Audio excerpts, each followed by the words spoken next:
I'm rolling over the causeway here. Nice sunny day.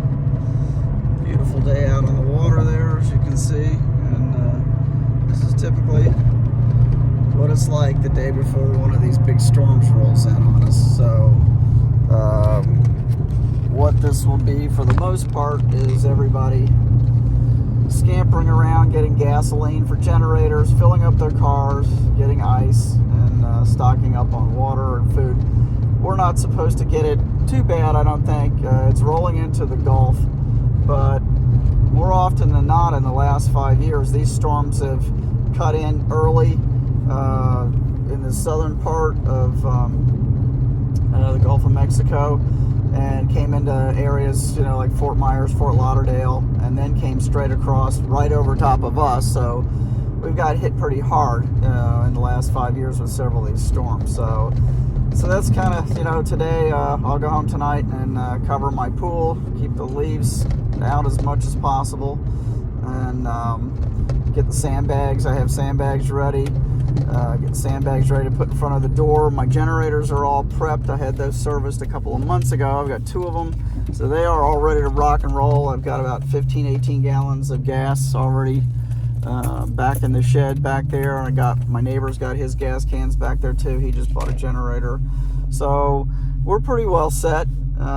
Hoping we don't lose power early on, which is always a royal pain in the ass. And where we're at, we seem to just lose power pretty early in these storms, but we're hoping to just catch the periphery of it, and we'll probably get a lot of rain, and they're talking 40 to 50 mile an hour winds, so we can make it through that. I have hurricane shutters for my house, but I won't be putting those up. They're really not necessary for this because we're just on the periphery of the storm. So it's just gonna, generally what happens, we have a lot of mess, a lot of leaf debris, and a lot of cleanup. The main thing is getting this cover on my pool tonight. I have a net that goes over it that'll catch all these leaves falling off these damn trees. They're already starting to fall early this year, even though it's still upper 80s, low 90s a couple of these days. So it was 90 yesterday, but the leaves are already falling.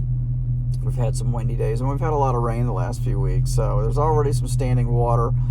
We've had extreme high tide this week, so the water's been up pretty high behind my house. So that's the kind of stuff you hate to see. Full moon, I think it was 2 weeks ago, and so this isn't the perfect storm like we've had before when it was super full moon, super high tides. So that's a little bit of a break as far as the tide line not getting up close to my house again. So anyway, I'm gonna get some coffee here real quick, and I will cut back in on this video and tell you what I'm doing in just a little bit. All right, I'm back, and yeah, you may not be seeing me for a few days because obviously I'm probably gonna be not painting, not working on models. I'm gonna be cleaning up after this storm once this rolls through. So planning on working here in the office tomorrow. I think the storm's supposed to kind of start rolling in tomorrow evening. I got to watch the updates this morning and see what's going on and what direction it's taking. So not much going on.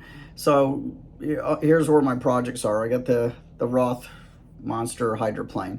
So that's I can start sketching out the eyeballs and the teeth and that's going to be hand painted.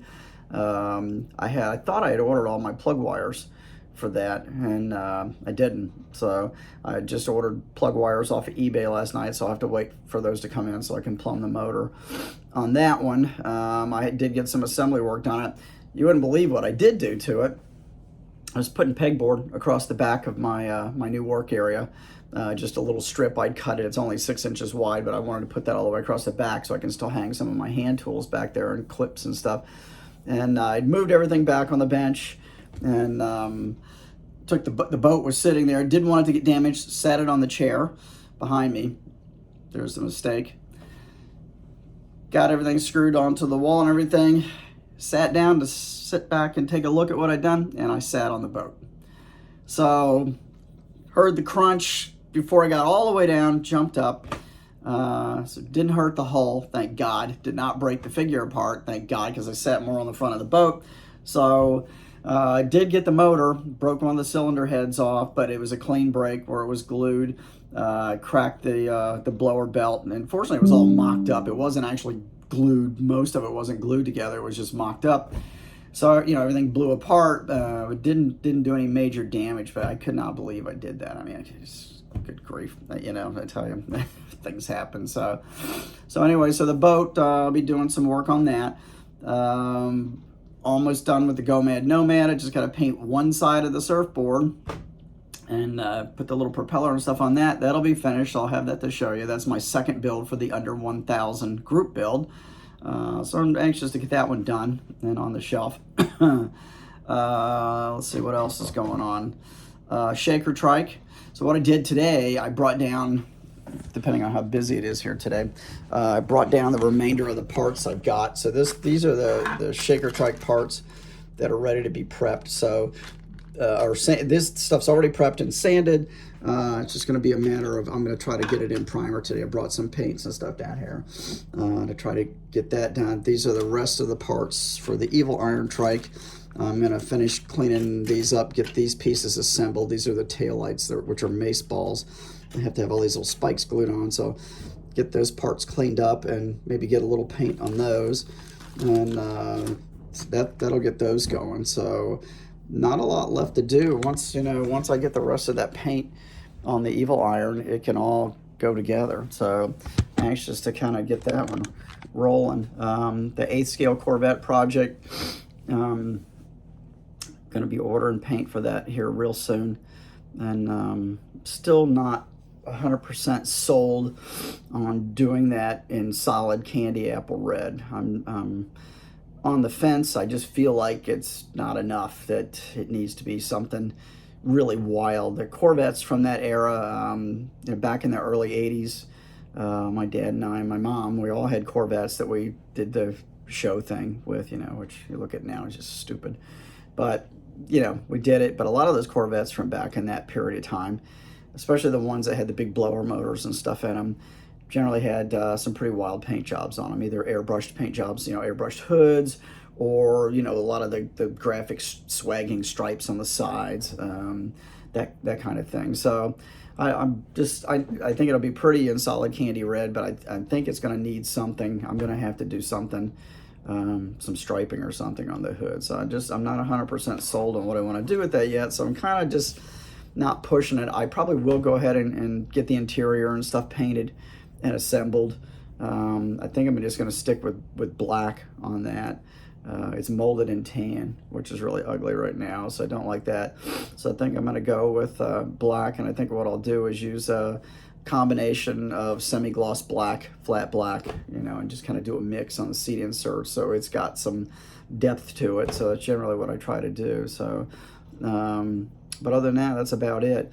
I've got my work area pretty much finished, just sticking a few things on the walls around it, and so not having to fiddle with that. My daughter's doing good in the hospital.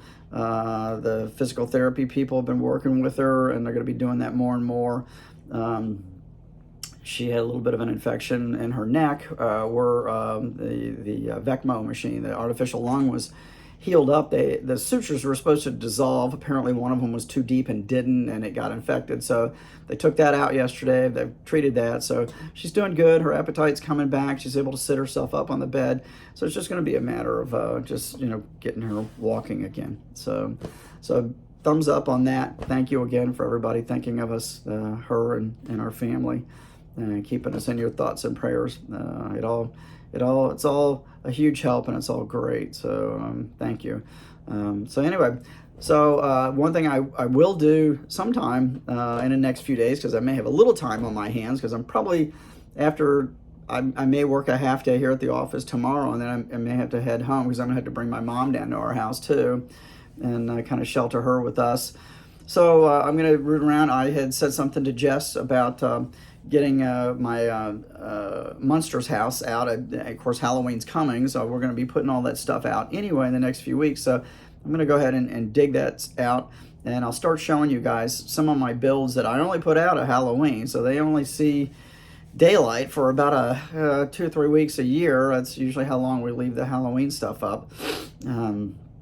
So I'm going to get that out. I wanted to show Jess how I had done my paint work and the lighting on that.